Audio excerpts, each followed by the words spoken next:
l'a dit. C'est sa compétition. Qui va dire quoi maintenant? Qu'est-ce qu'il doit faire de plus après que le Sénégal réduit le score? Prends le ballon, envoie ce pétard-là. Viens faire le break et terminer le match. Sachant que c'est aussi lui qui montre le chemin à son équipe lors du premier but. Vous voulez qu'on parle? Regardez la liste des blancs actifs. Regardez qui marque les buts de l'équipe de France. Regardez qui est devenu le meilleur buteur français de l'histoire de la Coupe du Monde. Regardez Toko qui est devenu le meilleur buteur de l'histoire des Bleus. Il a été exceptionnel. S'il prenait pas cette initiative, ce leadership, à un certain moment donné dans le match, alors que les Bleus n'y arrivaient pas, les Bleus ne s'en sortaient pas, alors que le Sénégal a eu des folles occasions. L'entrée de Barcola, exceptionnelle. Mais ça, c'est hors du commun et vous allez plus nous la faire. C'est sa Coupe du Monde, c'est son équipe, c'est son ballon d'or. Son match aujourd'hui, j'ai juste pas les mots en fait. L'espace qu'il a bouffé, certes il a raté beaucoup d'occasions, mais l'espace qu'il a bouffé sur les passes de ses coéquipiers, notamment de Olysée, c'est tout simplement beaucoup trop fort les gars. Non, au bout d'un moment, faut juste respecter. Le Sénégal, vous avez été incroyable. Et je sais que vous allez vous reprendre rapidement. Mais avec des joueurs comme ça, 3-1, la France gagne.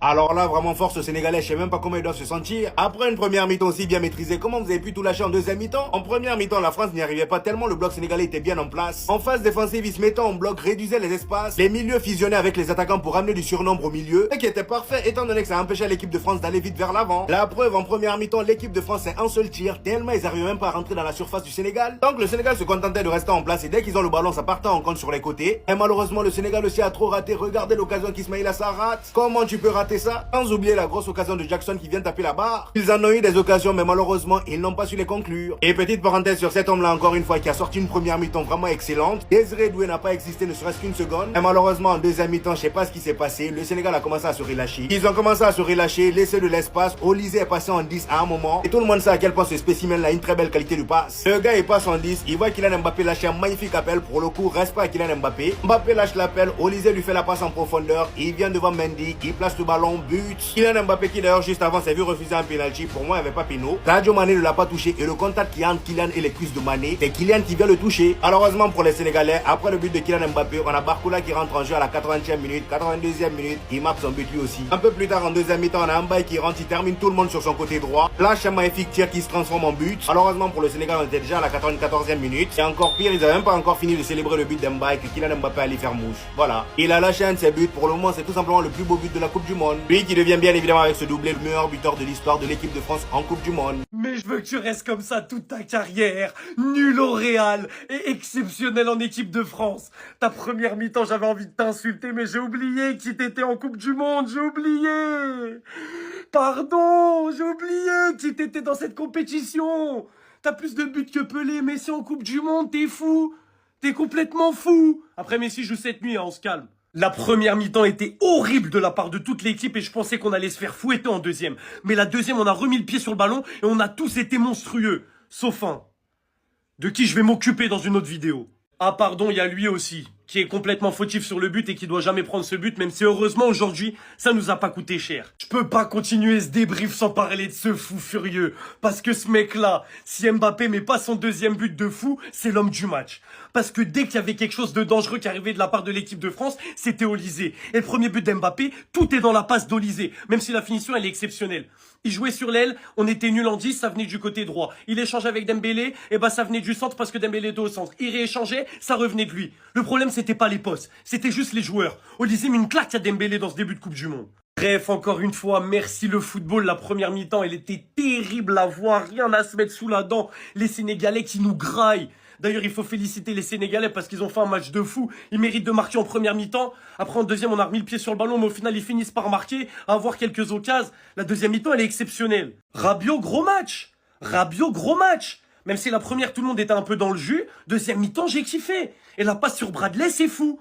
Et Bradley qui rentre à la place de Dembouz, il fait des différences directes. La première mi-temps m'a réellement fait peur au sujet de l'équipe de France sur cette Coupe du Monde. La deuxième mi-temps m'a effacé beaucoup de mes doutes. Parce que comment on a joué 1000 pieds sur le ballon et dominer une équipe comme le Sénégal qui est très dur à aller jouer, c'est trop fort. Tu m'enlèves juste Dembélé de ce 11 et tu me mets Barcola ou Cherki et on est parfait. Magnifique, les 3 points, ils sont exceptionnels, ils font du bien. On est quasiment sûr d'être premier du groupe, même si la Norvège, il ne faut pas sous-estimer, et la qualification, elle est assurée. Je voulais célébrer la victoire à 100% et je me suis rappelé d'un truc qui m'a fait gamberger. Le statut va faire que ce mec-là va être titulaire à toute la Coupe du Monde. Ah! Mais comment on va faire? Mais comment on va faire avec un joueur en moins sur le rinté? Je croyais que c'était le poste. Mais qu'est-ce qui m'a pris? Je croyais que c'était le poste. Je croyais que jouer 10 derrière Mbappé, c'était pas possible. Mais en fait, non, je me suis trompé, je me suis mis le doigt dans l'œil.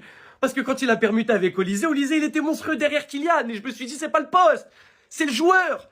Parce que quand Olysée, il est à droite, il est plus dangereux que Dembouz. Et quand Olysée, il est dans l'axe, il est plus dangereux que Dembouz. Donc c'est pas le poste. Puis à un moment, je me suis dit quand même, c'est Olysée. Bon, on va dire que c'est un petit peu normal qu'il lui mette une baffe sur le match, même si en vrai, c'est pas normal. Et puis là, il sort. Et Bradley, il rentre. Et puis Bradley marque 2 minutes après. Et je me suis dit, non, c'est vraiment pas le poste. C'est ce mec-là, en équipe de France, il est pas au niveau. Et il faut lui faire un tour sur le banc pour qu'il comprenne que le statut, oui, ballon d'or, je sais pas quoi, mais si t'es pas performant, tu t'assois sur le banc.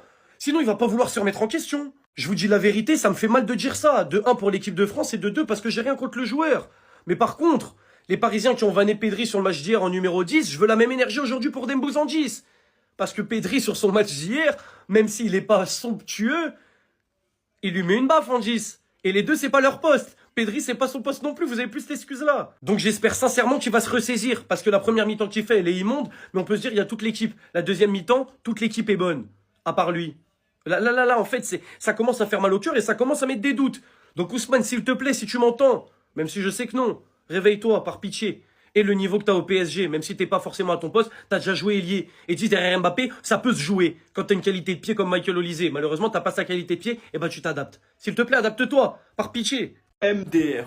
Juste MDR. Tout d'abord, si vous ne savez pas regarder les matchs, j'ai ce qu'il vous faut. Au plus, c'est des gars faire pour ça, vous avez une réduction avec mon code KB10, film, série, match. N'hésitez pas à foncer, tout est dans la bio. Il s'est fait allumer au dernier match. Les Bleus font une très mauvaise première mi-temps. Deschamps fait des changements tactiques. Coaching gagnant, doublé de Mbappé. Il se rapproche de plus en plus du meilleur buteur de l'histoire de la Coupe du Monde. Et il est officiellement aujourd'hui le meilleur buteur de l'histoire de l'équipe de France. 58 buts en 99 matchs. Pour son âge, c'est juste énorme. Heureusement qu'on a eu un énorme Upamecano qui nous a permis de tenir en première mi-temps. Un Rabiot XXL. Deschamps a permuté Olysée et Dembélé. Coaching gagnant. Olysée qui envoie une magnifique passe à Mbappé, qu'il a conclu alors que quelques minutes avant, il y avait un penalty non sifflé sur lui.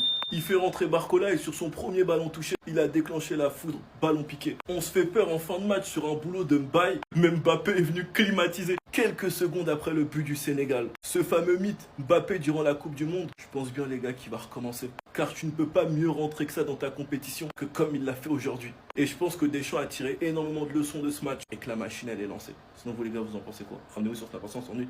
Là les gars, il était là, t'es pas content de doubler aujourd'hui. Plus d'être meilleur buteur de l'histoire de l'équipe de France, il a réussi à dépasser Lionel Messi et Pelé en termes de buts en Coupe du Monde. C'est extraordinaire. Et au final, quand tu vois un Kylian Mbappé, plein de réussite en deuxième période, bah ça fait mouche. Finalement, 3-1, victoire face au Sénégal. Beaucoup vont le faire, mais moi je vais mettre en lumière les patrons de la défense, Saliba ou Upamecano. Officiellement titulaire pour moi. Mais je vais mettre encore plus en lumière Monsieur Dayot Upamecano. On a le meilleur défenseur au monde actuellement. Dans les duels, mais que c'était incroyable. Mais en plus d'être bon dans les duels, il était tellement propre dans la relance. Et c'est rare d'avoir un combiné des deux pour un défenseur central. On se rend pas compte de la chance qu'on a d'avoir un défenseur de ce niveau-là. Tout qu'aujourd'hui, il a travaillé sur un facteur où, ouais, j'ai douté de lui, c'est sur de la concentration. Mesdames et messieurs, il faut parler aussi du match de Olysée. Incroyable. Olysée, c'est le maestro de l'équipe de France. Et d'ailleurs, Didier Deschamps l'a compris en deuxième période. Il a reaxé. Résultat, c'est lui qui délivre la passe décisive à Kylian Mbappé. Il casse une ligne, une deuxième ligne. Il arrive à recevoir Kylian Mbappé. Kylian Mbappé qui termine de manière mais admirable. L'entrée de Barcola, tout simplement, excellent. Il a su jouer de la profondeur et il a su terminer de manière admirable. Et que ça fait plaisir de voir un Barcola bien terminé.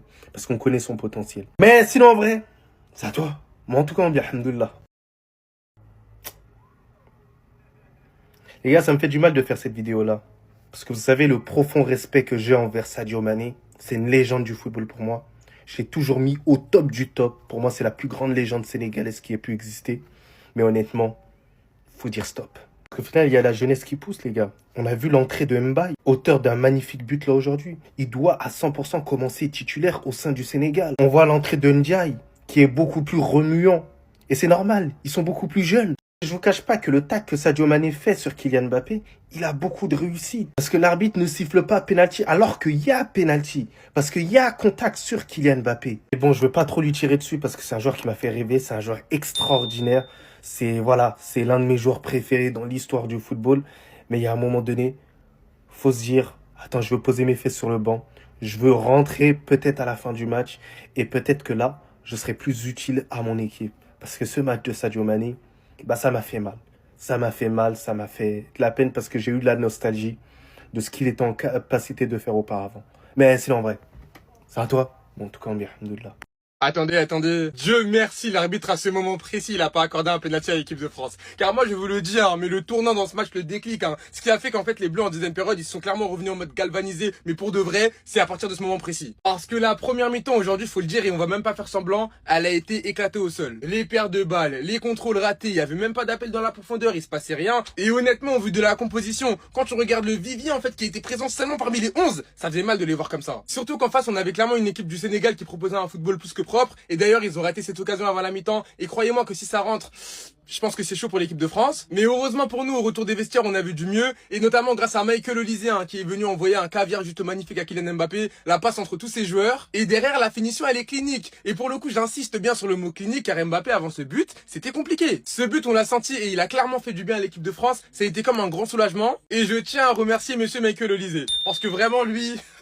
Je vous promets, j'arrive même pas à réaliser qu'ils sont français. À la 82e minute, sur une passe de Rabiot, Barcola est venu doubler la mise. Barcola, qui a réussi à être clinique sur son premier ballon. Et pour le coup, je l'applaudis parce qu'on sait que Barcola, normalement, c'est très compliqué. Dans les dernières minutes, Mbaye est venu marquer le but qui est venu réduire le score pour le Sénégal. À ce moment précis, on va pas se mentir, mais il fallait faire très attention. Mais à la dernière action de ce match, on a Kylian Mbappé qui est venu envoyer un banger. Regardez seulement d'où il a tiré, s'il vous plaît. Grosse frappe, long shot, 3-1. En fait, c'est clairement sa compétition et on peut rien y faire.